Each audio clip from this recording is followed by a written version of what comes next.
এবার একটা viral video দেখাবো আপনাদের, দেখুন। দুই কাউন্সিলরের হাতাহাতি, আর সেই ভিডিও ভাইরাল। দেখুন, এইভাবে হাতাহাতিতে জড়িয়ে পড়েন দুই কাউন্সিলর। এ ছবি আসানসোলে প্রাক্তন বনাম বর্তমান কাউন্সিলর। দুই কাউন্সিলরের হাতাহাতির ভিডিও ভাইরাল, আর প্রাক্তন কাউন্সিলরকে আটক করেছে কুলটি থানার পুলিশ। কিন্তু কি কারণে তারা হাতাহাতিতে জড়িয়ে পড়লেন, ঘটনার সূত্রপাত কি থেকে জানাবে দীপক শর্মা রয়েছে আমার সঙ্গে। দীপক, দেখো, 65 নম্বর ওয়ার্ডেরই এক বাড়ির সামনে কিছু বাসন রাখাকে কেন্দ্র করে এই বচসা শুরু হয় প্রাক্তন কাউন্সিলর এবং বর্তমান কাউন্সিলরের মধ্যে।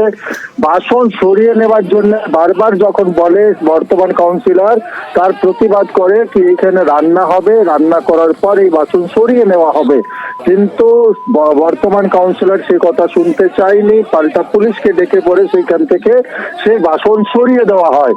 এরপরই প্রাক্তন কাউন্সিলর দলবল নিয়ে বর্তমান কাউন্সিলর এবং তার সমর্থকরা যেখানে উপস্থিত ছিল সেইখানে হামলা চালায় এবং দুই পক্ষের মধ্যে মারপিট হয়। কাউন্সিলর এবং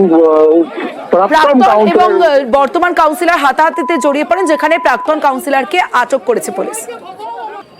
হঠাৎ মোটামুটি 70 থেকে 80 জন হঠাৎ লাঠি, তো আরামস, পেট্রোল বাম হাতে ছিল, হাতে বোতলে পেট্রোল নেওয়া ছিল পুলিশের সামনে। এই আক্তার হোসেন, তারপরে ক্যামের ছেলে, বাইনাম আমরা এফআইআর করব। উদ্দেশ্য হচ্ছে আক্তার হোসেনকে এই ওয়ার্ডে 30 বছরের রাজত্ব, এক তরফা রাজত্ব, মানমানি করা, গুন্ডামি করা, ওটা আমি 2022 সালে শেষ করে দিয়েছি। সেটা ও ডাইজেস্ট করতে পারছে না।